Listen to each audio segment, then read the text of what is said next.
What's going on, everyone? Welcome back to the channel. Today's episode, we're going to be finishing up our Hoopty Sled build. As you know, if you saw the last video, you know that we had it running, we had it moving. So today's video, the objective is to get this thing running and idling well, taking it for a ride in the back field, and then figuring out what we're going to do with this thing. So to start, let's go ahead and pop that hood and let's get this thing idling correctly. All right, so in order to adjust the idle on this thing, we have 3 separate idle screws. You'll see one here, one there, and obviously one on this one right there. Normally I would be using this right here to do that, but naturally you can see it's not going to fit. So I'm going to have to grab some pliers, and what I'm going to do is I'm going to turn it a quarter turn clockwise, so basically that way. From there on out, either it's going to idle a little bit high or it'll be just perfect. So let's go ahead, get those things turned, and we're going to try to fire this thing up. All right, now I'm going to level with you. I just adjusted those. Honestly, I don't even know if that's actually the idle adjust. That could be a air-fuel mixture screw. I guess it's only a quarter turn. We're going to find out either way. It's kind of a pain getting down there, getting to it. The pair of pliers that you see right here fell down in there. And actually, I never even realized I liked these pliers until this POS told me I couldn't have them anymore. So I had to take all that off to get to them, but I got them. So we're going to try to start this thing. If for some reason this isn't our idle screw, the only way to adjust it's going to be these individual pieces here, which connects obviously to the slide inside the carb. So let's go ahead and try to start this thing up. Turn on the fuel. Kill switch. Key on. Choke.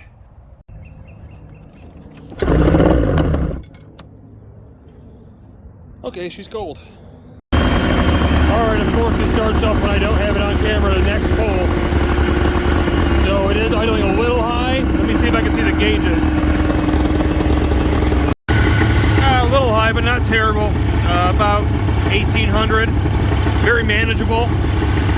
So now that she's running, we need to go for a test run. And I think, well, this is going to be interesting. All right, so as you can tell, it's idling a little high right now, and this thing rips. So let's go.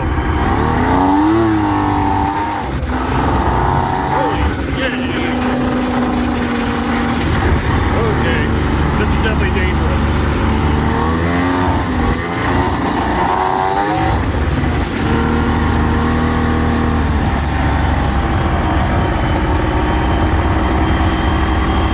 Wow, so yeah, this is yeah, let's get this thing parked. All right, so I've went ahead and turned these things way farther out, and it has not dropped idle at all. That tells me the only other thing that could be holding this thing open would be these right here, which is basically a secondary adjustment. I can also tell on the throttle lever, there's like literally no play. So these things are probably over adjusted. If I stick my finger down in here, I can feel the slide and it's slightly lifted up. That's pretty much telling us that these are too high. So my only hope right now is that I'm gonna be able to spray a little bit of something on this, and those are gonna break free because they don't look the greatest. So I need to go grab a 3/8 inch wrench, maybe a 5/16, and a little lube. All right, so I sprayed a little penetrant on it. As of right now, I'm going to loosen these, and I realized that this is actually a 10mm, not a 3/8. 5/8 does work on this, but I'm pretty sure it's similar to 8. I should have probably figured that since they are Mikuni carbs, which is probably Asian of some sort, which uses metric. Anyhow, I'm gonna go ahead right now, I'm gonna loosen these up, and basically what I'm shooting for is I'm gonna loosen all 3 of them just enough so I have a little bit of play in this throttle. We can tighten that back later. Once I get all that play out, the engine's probably gonna die down. If it won't stay running, then I just need to keep turning these adjustment screws in until it gets to the idle that I want. Then we'll adjust the throttle position back. All right, guys, so as you can see, now they are turned farther in. It's time to put the hood up, start this thing again, and see where the idle sits.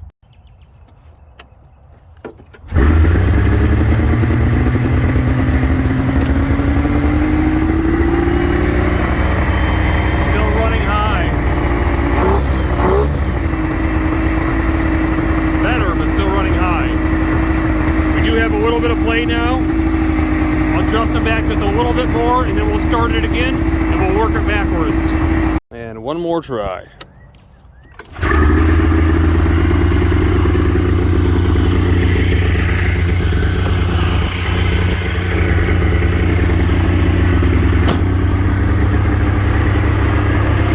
Much better. A couple more adjustments, we'll be ready to go.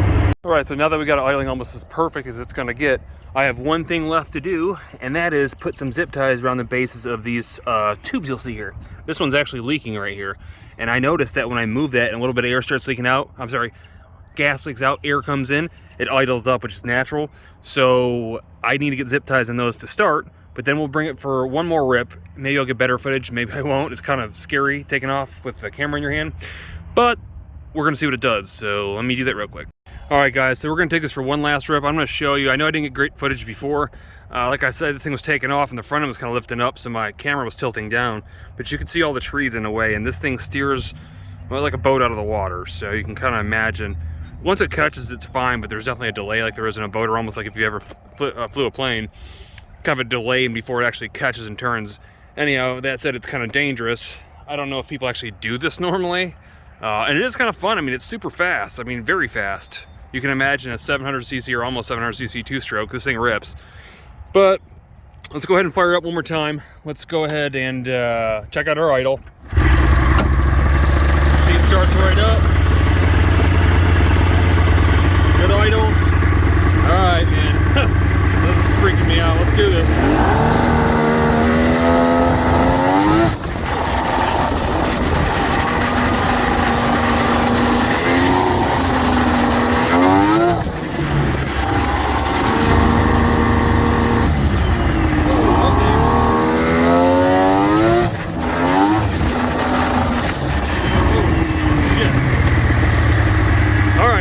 This thing for the final ride. All right, guys, so here it rests. That is the very last time I'm gonna ride this thing. So like I said, it is fun, it is cool, but I know it is super dangerous. The brakes, well, they kind of suck because it's just an engine brake. It's not like a motorcycle or nothing, but they work.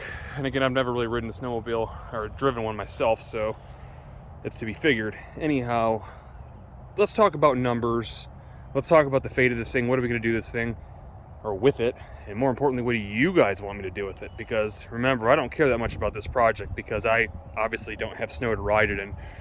So I want you guys to tell me what you think I should do with this, and you guys can determine its fate. So let's go ahead and talk about numbers. All right, guys, so talking numbers, on the top left of the screen you will see what it cost us to get this thing as it sits right now, and on the right hand screen after that you'll see what the net value of this thing is and what our potential profit might be. So to start, our actual purchase price was $0. Now, I did have a courtesy gesture offer of $50 because I felt I couldn't take something for free from somebody and not at least offer something back. The carbs set us back $107, choke cables $26, aftermarket performance air filters $42, $12 in gas. Random supplies from the shop, we'll say $20. That's a total of $257 all in. Now that's pretty cheap for one of these, I would think, but again, I don't know anything about these things' value. So I decided to go on my local interwebs and figure out what people were offering things for. What I found was a bunch of the 500cc versions of these going for right at $1,000 in similar condition. So I'm just gonna be fair and say that this thing's probably valued at around $1,000. So if you look at the top right, we have $1,000 ACV minus $257 all in, leaves us with a net profit of $743. Now, don't get too caught up on those numbers, guys, because I don't really care about the price of this build because it means nothing to me. This is really more for content for you. That's why I'm going to ask you, what do you guys want to do with this thing? I don't want it, and I know somebody out there probably wants it. Should we do some kind of crazy build, like put wheels on the front of it? I mean, I'll never ride it. Maybe one of you guys will. Do we do a giveaway? Do we do a raffle? What do you guys want to see with this thing? Because I need to see it gone. So comment below what you guys thought and how you guys felt about these builds, or this build in particular. If you haven't already, definitely throw that thumbs up. It definitely helps the channel. And for sure, click that subscribe button if you haven't already. I'll see you on the next one.